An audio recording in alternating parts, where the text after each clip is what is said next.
Feeling guilty isn't great. We can go our whole lives haunted by the wrongs we've committed. But it's important to distinguish between feeling guilty, experiencing unpleasant emotions within ourselves, and what it actually means to be guilty, especially before God. When God created us, He made us for good. And when we rebel against that good and right standard, He rightly holds us accountable. What standard? The one He laid out in His word. Don't steal, don't commit adultery, don't murder people, and so on and so forth. A set of laws that provide the framework for a morally righteous life. And when we break these laws, it's called sin. And the consequence of sin is death. Not just a physical death, but a spiritual death.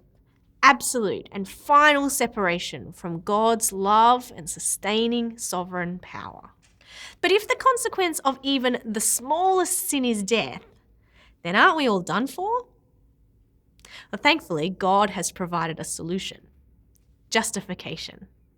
In biblical terms, justification is when God, our perfect judge, declares us not guilty of sin and that we are in the right with Him.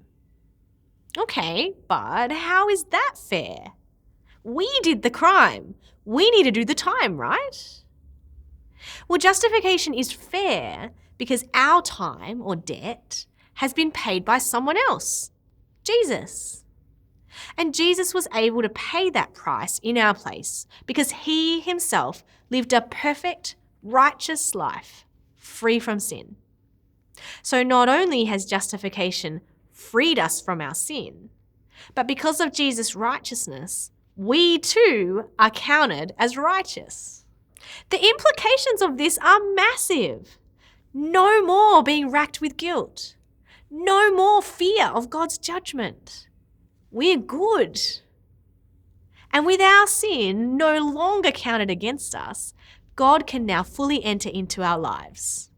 More than that, justified, we have been adopted into His family as sons and daughters of God, our names written in the book of life, inheritors of eternal life. By justification, we have successfully met the requirements of the law.